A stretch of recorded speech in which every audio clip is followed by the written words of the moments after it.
I am. Hello, everyone, and welcome. It is wonderful to see everybody on this Tu B'Shvat evening. We've been delighted by the amount of people that have taken up the offer of our resources and our certificate for participation and the voucher to add to your Tu B'Shvat seders. And I know that there are people that have got they will be watching this later because they're in the middle of doing their Tu B'Shvat seders. So that's all fine. We're delighted this evening to have three of our team with us. So Rabbi Jeff Berger is joining us from SNB Sephardi Community. Rabbi Mark Goldsmith, who is joining us even though he's on sabbatical from Edgware Hendon Reform Synagogue. And we have Rabbi Jonathan Wittenberg, who is our senior rabbi at Masortia, New North London. You'll also see as part of the team Angelina here, who you probably know, and she's here today because she's project managing JTree for us, and obviously being Tu B'Shvat, and this is all about the trees, so she's going to give us some updates on that. And Donna, our wonderful community liaison officer, manager, is also with us tonight.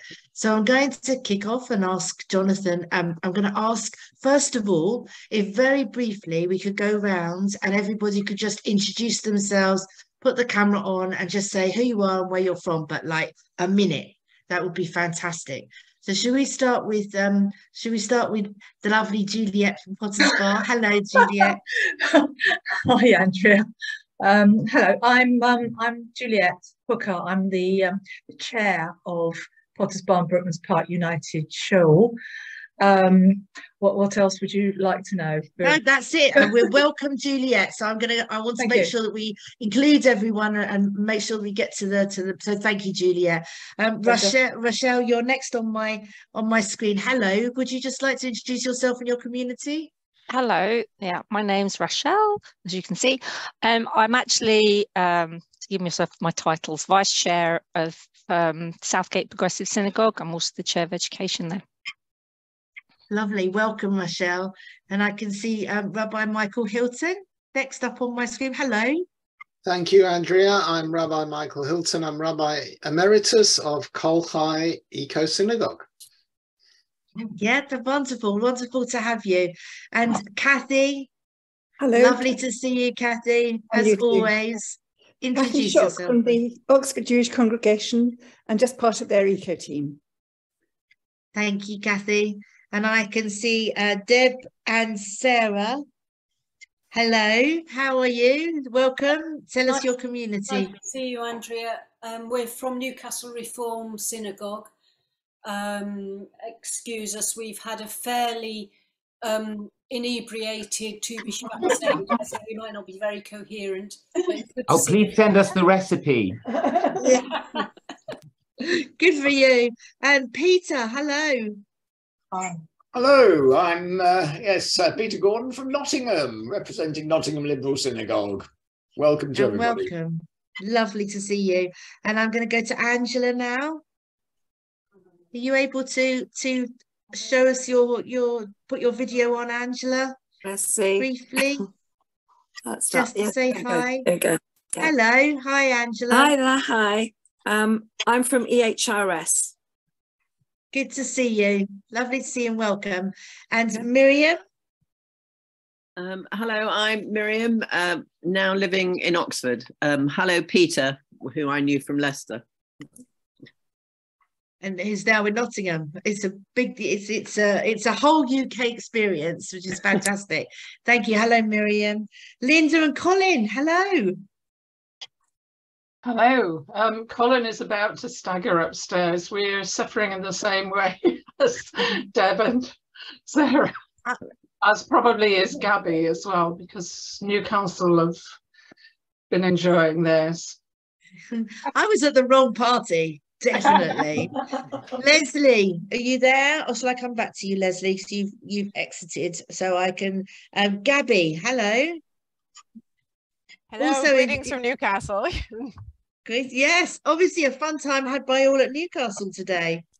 I hope so. and thoughtful and fun. I haven't got any. I put a low volume.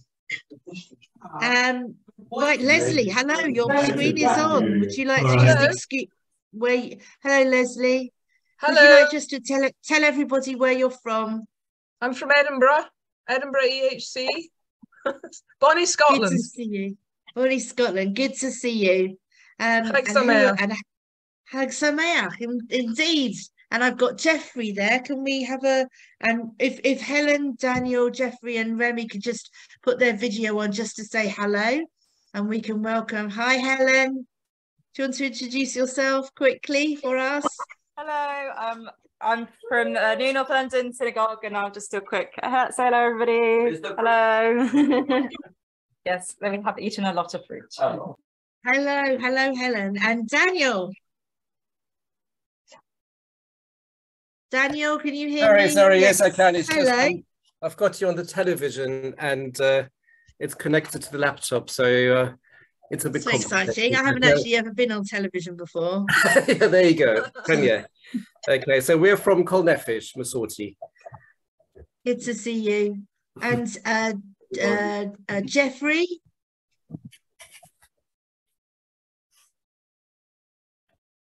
JTree, can you hear me?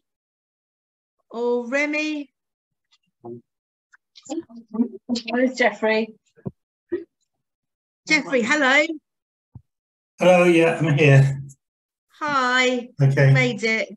So you just introduce yourself and your community would be fantastic. Me, okay, I'm from Nottingham Liberal Synagogue, but I'm actually in the Netherlands at the moment.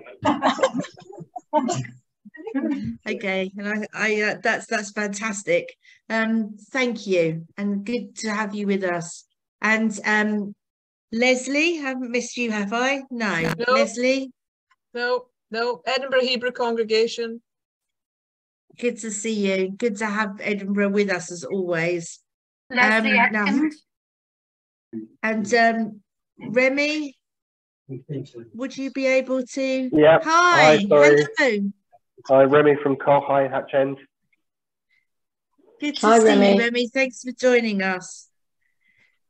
Hannah, have I missed anybody? This is the Leslie. I've got a couple. Yeah, I'm from Colhigh Hatch End as well. Hi. Right, I think, Jonathan, we've welcomed everyone. Angelina, have you let everybody in that's in the waiting room? So I think we're going to go over to you there. Thank you, Andrea. And Andrea is a wonderful COO of EcoJudaism, which is now a registered charity, which means we can develop and progress our work through synagogues and all sorts of organizations beyond. So it's a fantastic time to be gathering. And it's lovely to see communities from the north to the south and of all denominations gathering together. Angelina, you're going to do an update on JTree and trees and tree planting, seeing it is, after all, Tu B'Shvat. And then we're going to come to some rabbinic input and then George Monbiot. So over to you, Angelina. Yes, thank you, Jonathan. Yes, it's Tu B'Shvat, and I don't know how many of you have been planting trees today, but I was, and it was really lovely to see that generational tree planting happening with children, parents, and grandparents together, putting them into the soil, because for many of us, and that's what it's about. It's about planting trees for future generations. JTree was established Tu B'Shvat 2 years ago in 2020. And since then, here, the UK community has planted over 22,000 trees. And our partners in the USA have planted over 80,000 trees.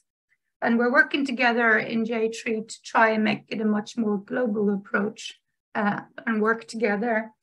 Because trees don't know boundaries, we have 3 ways of engaging: is to donate to plant trees through our partners, or if you have been planting trees yourself, come along to the website and register those trees. I'll put the link in the chat shortly. And then also on the website, there's a list of UK-wide tree projects through our partners that you can join if you want to with your community or as individuals. We also have a number of resources on rewilding, which is so important because trees and forests survive longer when they are surrounded by ecosystems which are familiar to them. So that's very important. And we have resources on rewilding and urban planting as well if you're in the city. Unfortunately, there is some bad news that last year, as you all know, there was severe drought in the UK. So many people who did plant trees, they unfortunately didn't survive. So this year is really a matter of replanting and then planting extra, but also looking at what this means long term.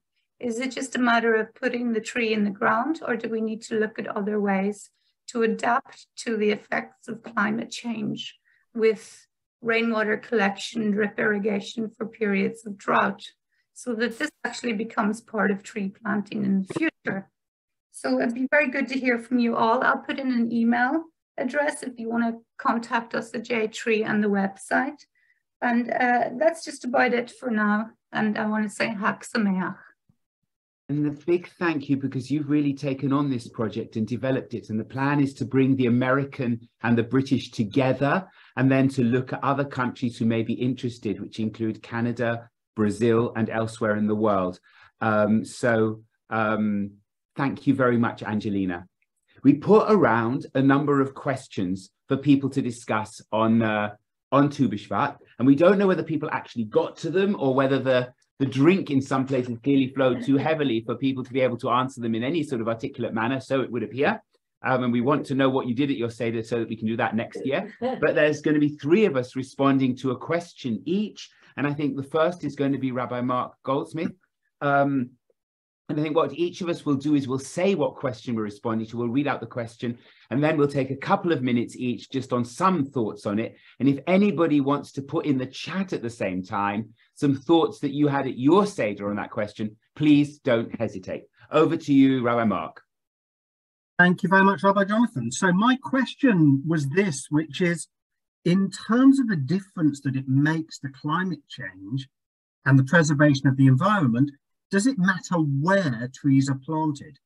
Is it just as valuable to plant trees here in the UK as it is to plant them in the rainforest, Amazonian, Congolese, etc., or in desert regions, in a forest in Britain, or in the middle of a city, like in our synagogue grounds? Now, Angelina mentioned the drought effect, and last year at Edrei Reform Synagogue, we planted a tree which promptly died. It hasn't managed its way through, sadly, whereas the pear tree from 2 years ago is doing quite nicely and blossoming, and maybe we'll get some pears at some point. And that's a lovely thing, planting trees in the synagogue grounds. So my answer to this question really comes from a little bit of science and a little bit of, I suppose, Jewish education, which is that when we work as Jews, we try to work on several levels. So there's our tikkun atzmi level, looking after ourselves. Let's think about it as tikkun kihilati, looking after and creating our communities and repairing our communities. Our tikkun ami, thinking about repairing our people, and that may also mean, in this case, our people around this country. And tikkun olam, of course, which is looking after the world as a whole.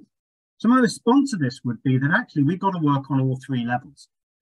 I think planting on synagogue grounds or in the back garden of somebody around the synagogue as a synagogue activity is incredibly helpful educationally, because it gives Tu B'Shvat a direct meaning.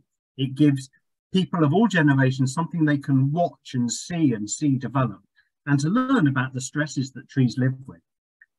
When we plant around the UK, we're often making a heck of a difference to habitat and making sure that there is habitat for animals and for fungi and all sorts of things that need to keep growing to make this country livable. And so that's incredibly important too. And of course, it's beautiful and gives us places to walk. Planting in the rainforest is incredibly important, as we suspect pretty much everybody on this call would know, because rainforests create their own climate zones and then make sure that we are actually creating the conditions that are going to mean that our climate is more able to sustain itself in the long term, which is so much what got Eco-Judaism and Eco-Synagogue on its way. As Angelina has been putting in the chat, JTree works on all of those levels and are able to help you with planting in your own synagogue grounds, planting in British forests, and planting worldwide. I feel that the Jewish answer here is to work on these 3 concentric circles and actually, when we do Tu B'Shvat, maybe to make sure that we have planted trees in all of those places. And of course, there's Tikkun Artsenu, which is planting in Israel as well, where all of us who had those collector cards when we were growing up, I certainly did, know that planting trees in Israel really makes a difference to a country which can deal with real big issues of soil erosion, etc., without planting going on. So that's the answer I want to give to that. Please, any other responses, very happy for. As Angelina says, trees and forests survive longer in their natural ecosystems, and she speaks about UK rewilding. All of this is in the JTree resources that you can get to. Thank you very much, Mark. That's a fantastic answer, and leaves us lots to think about and lots to do. We're going to go over to you, Rabbi Jeffrey Berger, for the question and response that you have. You're still muted. Thank you, Rabbi Jonathan.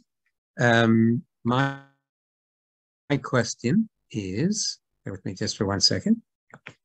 I'm assuming you can hear me now. Yep. So my question is, the Mishnah in Pirkei Avot, chapter 2, verse, or Mishnah 16 says, it is not your duty to finish the work, but neither are you at liberty to neglect it. In face of an emergency that threatens the future survival of our species, how do we balance doing the work with responding to those who neglect it? My interpretation of this question is that it's really not one question, but two, one embedded in the other. How do we balance doing the work is the first question, and how do we approach those who neglect or deny climate change? And that's the second question. So the first thing that I'd like to say is that this is an international meeting because we have someone present who is in the Netherlands, and I think that's wonderful.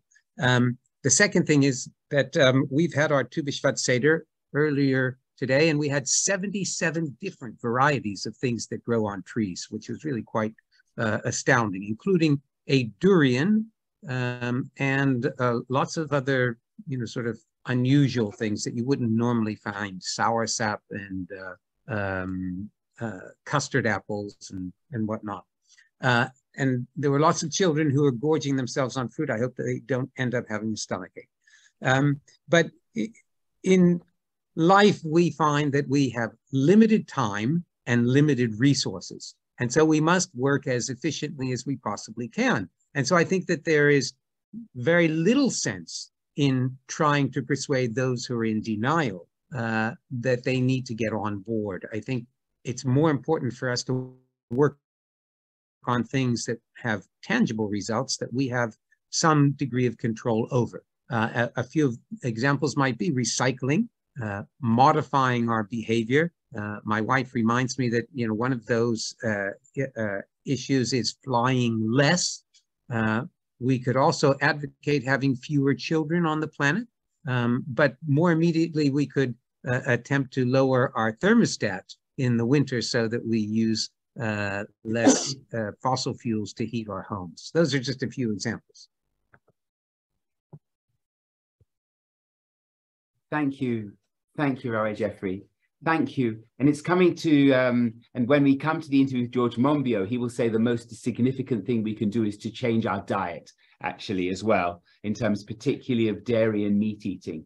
But my question was about communication. And it's a quote from the Midrash: all the trees, plants, and spirits that dwell in nature converse with one another. The spirit that lives in the trees and nature used to converse with humankind, for all beings in nature were created for mutual companionship with people. So the question was, do trees talk to each other? Do they talk to us? Do they communicate, and how? And we have had some conversation. I've had 2 gatherings at my home, and particularly this morning, we talked about trees. We decided that language isn't quite right. It's more about communion than communication. And for example, on Monday, I was talking to someone who was recently bereaved, and I asked her, where do you draw your spiritual strength? And she said, an hour's walk in the woods every day, and I feel a kind of solidarity and a kind of calm. and many of us will have experienced in times of stress or during lockdown, if we were able to, the impact of trees and nature on our own spirit. There's a profound sense of communication. And I think this communication is also about togetherness and interdependence. One of the books that I've read about forestry in the last couple of years is In Search of the Canary Tree by Lauren Oakes. And she's researching the decline of yellow spruce in Alaska. And she goes to a native community who are profoundly affected by this. And she talks about, do you think we need more wilderness to protect wild spaces? And they say to her surprise, wilderness is a bad word. She's shocked. And she says, it divides humankind from the world of nature. We live together. We listen to the trees. We are interdependent. And I think of that the importance of restoring the fact that we and trees and animals and birds are part of a whole. We need each other to survive, and to change then, radically change our understanding of nature from control to partnership. And that has to begin at the youngest age with education. So those are some responses to questions. There's endless more to think about, but we're going to, I think, move on because we had the privilege arranged really by Jonathan Friedland of an interview with George Monbiot. And we're going to show that in a moment. And then we're going to say a thank you through Andrea before we close, and wish everybody good planting, good learning, and happy Tu B'Shvat. So over to George Monbiot in a minute. Thank you.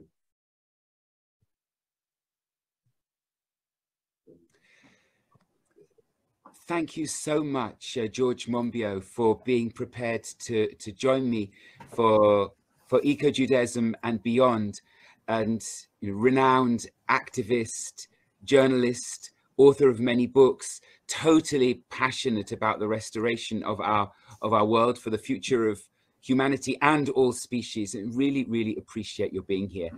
As I'm sure you know, we're approaching Tu B'Shvat, which is the new year for trees in the Jewish calendar, but is also a time to think completely about our relationship, not just with trees, but with nature as a whole.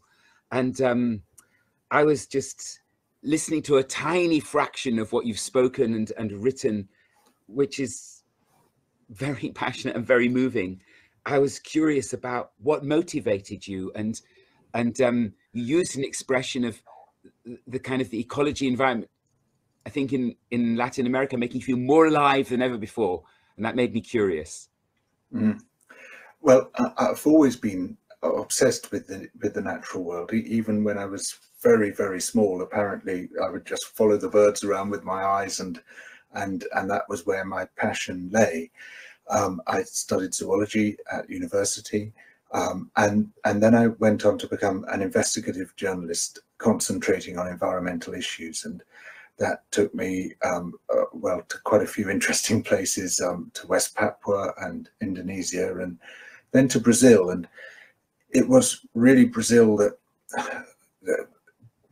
gave me my political education and my understanding, I think, of the deeper issues behind my passion for protecting the living world, and my understanding that that has to be embedded in political, social, economic, cultural understanding. Otherwise, we just end up going round and round in circles. And my education came primarily from landless laborers, from the people who would later form the Movimento Sem Terra, the rural workers' unions.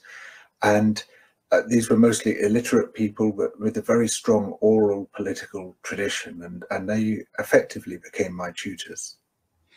In some ways, I relate that to the Hebrew Bible, which is a world so deeply aware of and connected with land, very conscious of drought, of rainfall, of the fauna and flora, of interdependence and dependence, all put in a framework of social justice as well. So to relate to that in a way. Is that what led you to a passion for rewilding? I noted that you said you wanted to devote then the rest of your life to the mass restoration of ecosystems, but that when you came back to Britain, you were ecologically bored. How have you been trying to live that, and how can we learn from you? So this compresses a lot of time. Sorry.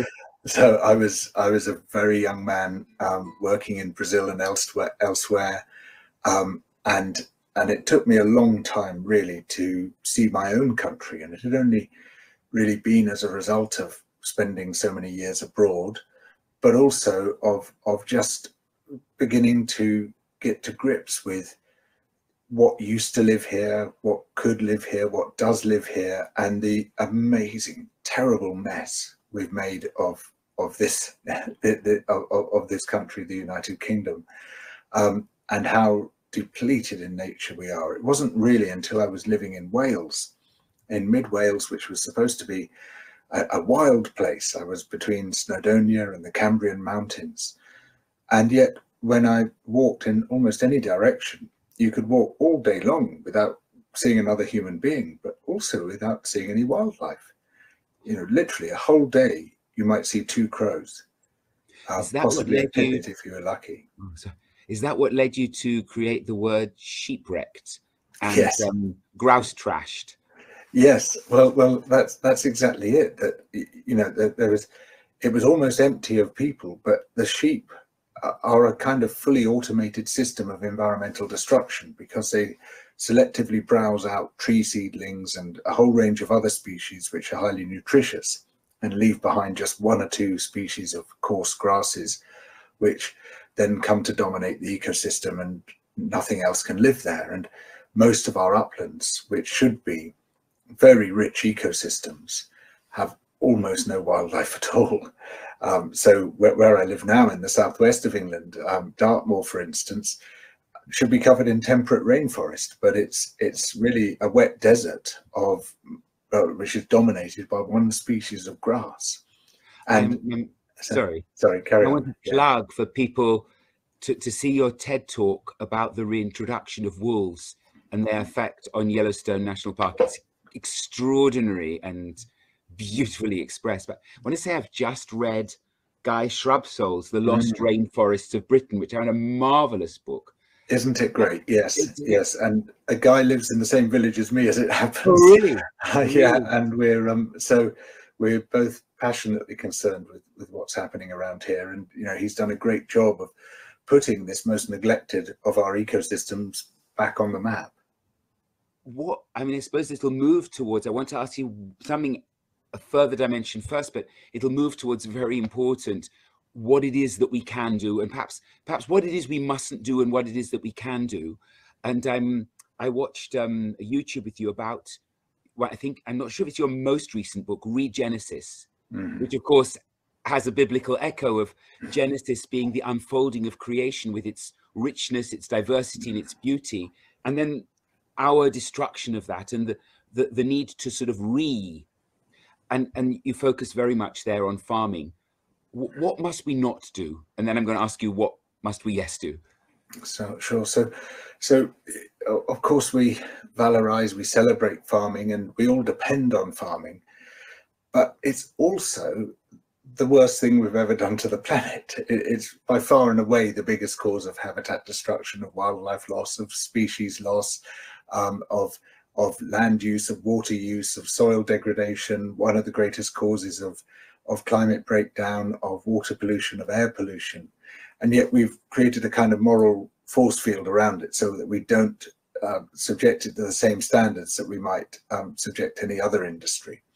And as a result, we are kind of blind to those impacts, and we affect to ignore them. And even if we addressed all the other issues which are hammering life on Earth, we would still see the collapse of Earth systems driven entirely by our food production systems alone.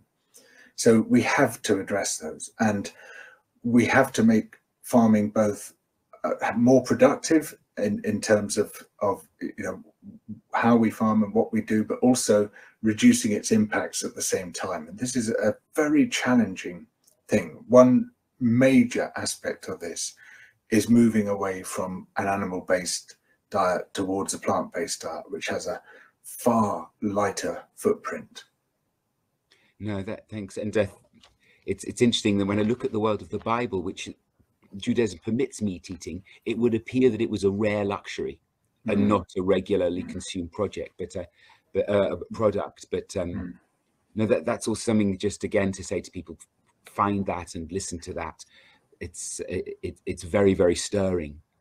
What about the can-do? One of the projects that we've created working with the Woodland Trust in this country and the International Tree Foundation is JTree, which we're featuring on for the Jewish New Year for trees. Rewilding, rethinking our consumer habits. What can we contribute to the restoration of ecosystems? And I'm going to have a particular question there, which is, what do you feel faith communities can offer? I think faith communities are a crucial part of this story, that we have to be able to tell stories that reach people and mobilize people. And those stories will differ slightly according to who we're talking to. The facts don't change. We have to be true to the empirical science of the situation, which is absolutely crucial, but we should embed those facts within stories which are meaningful and which motivate people to act.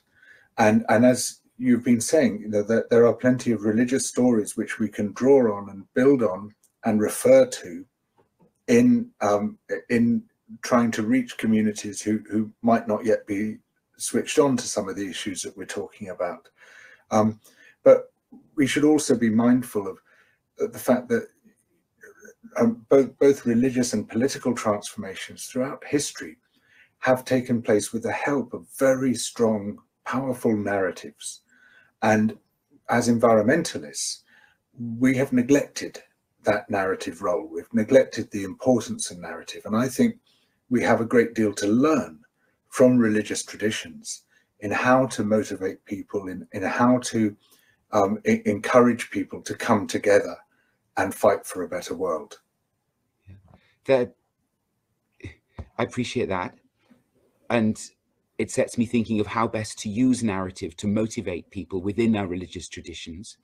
But I'm also aware, and when I talk about these matters in my community, there's a lot of assent, but there's not a similar amount of action. And one of the lines that I wrote down from what I read of yours was the failure of environmental movements often to go from love to action. I think your words were to fail to translate our love of nature into action. What are the actions that, perhaps that's too specific a question. Would you have a top list of 2 or 3 actions that you would, the people who are going to take away from you the power of what you say can go and do?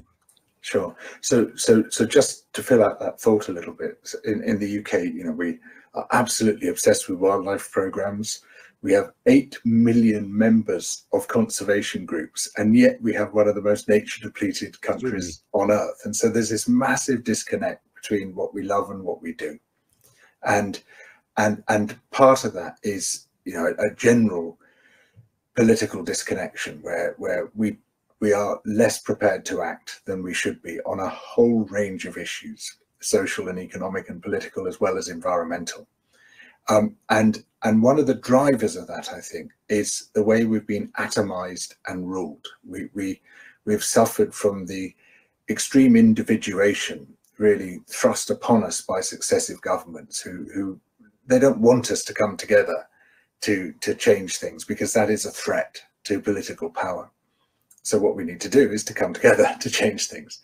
We're constantly being told that we're consumers, and that the change we must institute must be at the individual level and should be exercised through the things that we buy.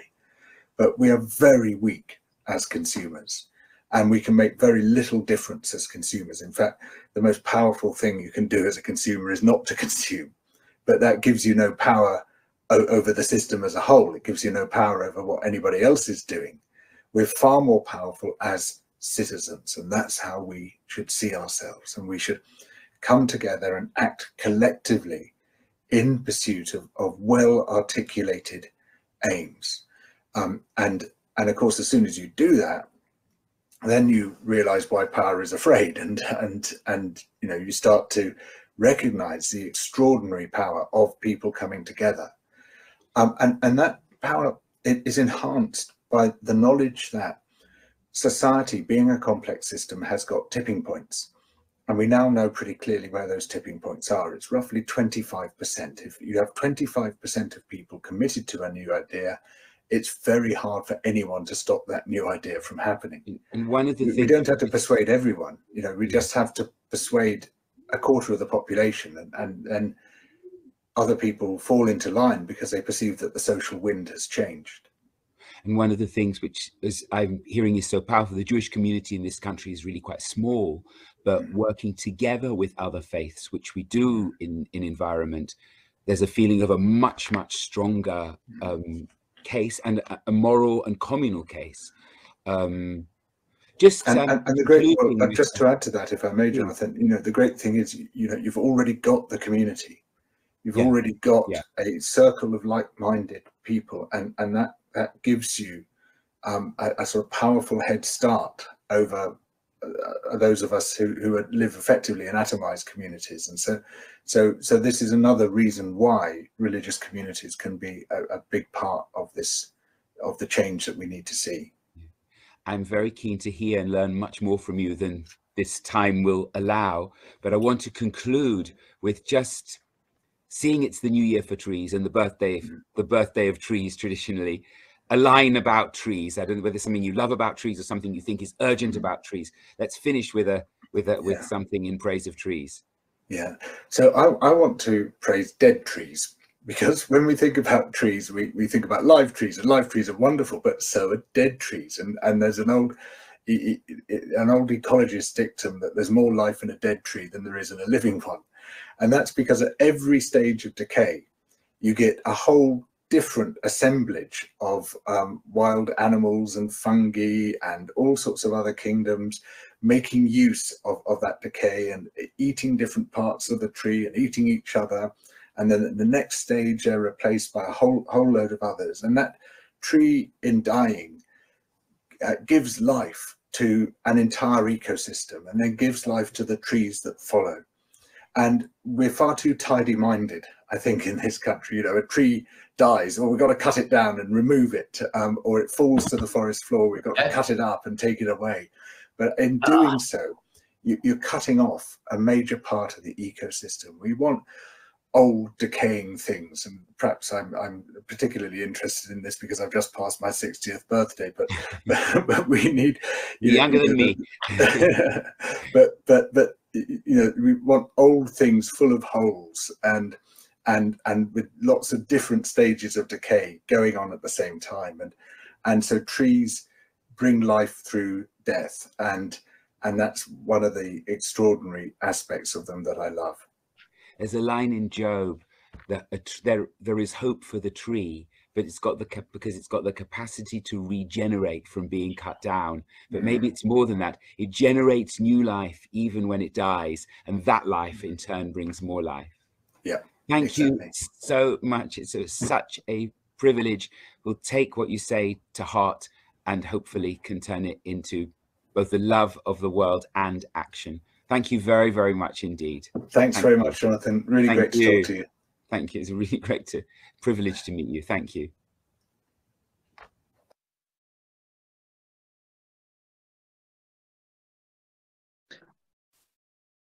So that I personally thought that was amazing. Has anybody got any comments that they'd like to put into the let me just put this on there. Anything that anybody would like to say? For me, there was the thing that George talked about, how which I thought was quite powerful for us, is that we're already arranged into communities. So anybody that's not of faith, they have to find the communities to tap into in order to do the work. I thought it was quite powerful, the fact that we're already within our communities, and therefore we've got a powerful start there as citizens. The other thing that Donna and I will probably like was that he talked about 25% being a rough tipping point.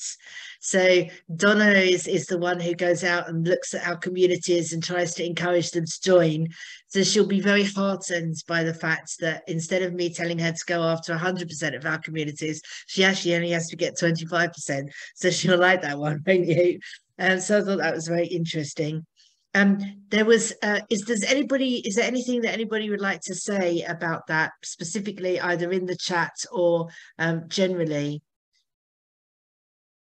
Give people a couple of a second to put that in. Okay. There was a couple of things in the chat that I wanted to bring out. Julie was talking about how it's very important for us to, with our financial commitments that we make, to make sure that we're investing wisely.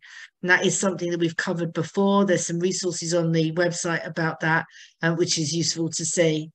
And also there was, I could see, if I've missed any, I'm sorry, I will pick them up. Jonathan, do you want to wrap up about your conversation with George Monbiot? Can't see where he is. No, I can't find him. Okay, No, so maybe. Okay. Mark, is there a few words that you'd like to say just about how you found that George Monbiot conversation before we wrap up for the evening?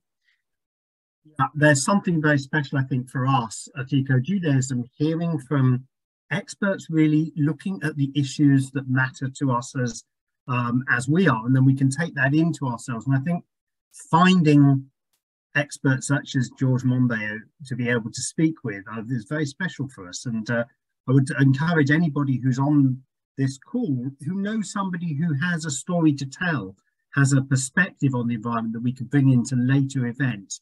It'd be very, very helpful to have those contacts. And I think every time we've done that, I've learned something, I've taken something new. I've heard that, which is very inspiring, what he said about the dead trees. And as I've put in the chat, that happens to me. I have planted trees that have failed. And to realize, of course I know it, because they fall over and it's okay. And it does things and they're in the soil and make a difference. And that's really very helpful. So I think that really thinking about the cycle of life as he's just done for us is very, very helpful indeed. I would encourage anybody who's on this call who says, I know this person has this extraordinary perspective on, please let us know, because it really helps us with our events.